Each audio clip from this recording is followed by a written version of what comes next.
Battlerite is a top-down player versus player game developed by Stunlock Studios. It's the spiritual successor to another game that they developed, called Bloodline Champions. For those unfamiliar with BLC, it's a sort of blend between WoW Arena, fighting games, and twin-stick shooters. The greatest thing about both Bloodline Champions and Battlerite is their absolute lack of any random factors.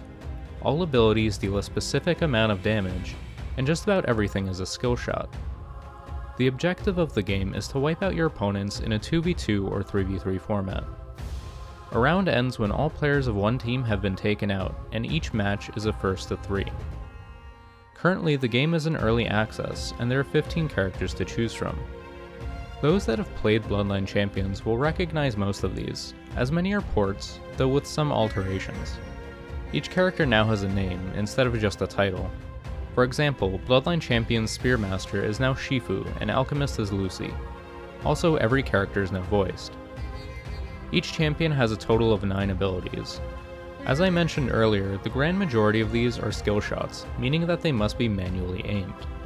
This includes standard melee attacks as well as heals. Among the 9 abilities, everyone has 2 EX abilities and an ultimate. EX versions of skills generally alter another ability in some manner at the cost of energy, which is acquired from landing your skills. Ultimates are game changers and cost your entire energy bar.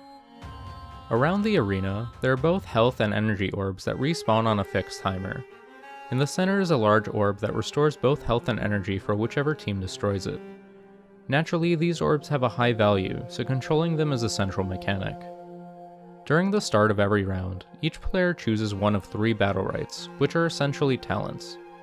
These modify your abilities in a meaningful way, like adding an Incapacitate to Bako's charge if the target is pushed into a wall, or adding more resistance to a barrier. These Battlerites add a bit more flavor to the game, and your choices will vary based on who it is that you're facing. Outside of the game proper, you can earn chests which carry cosmetics for your characters. These are unlocked simply by playing the game, though are also available for purchase through real-world currencies. Obviously, they have no effect on the game itself. The only real issue I have with Battlerite is that the game goes into slow motion for a moment whenever someone dies. This breaks the pacing of the game and allows for easier realignment of aim in that moment.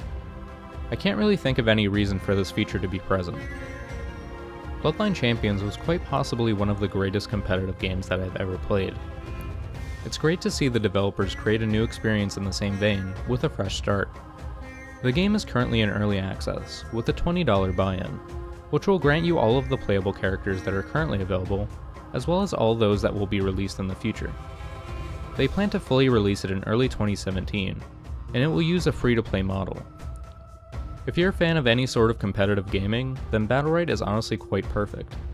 RNG is the bane of competition, and Stunlock Studios recognizes this.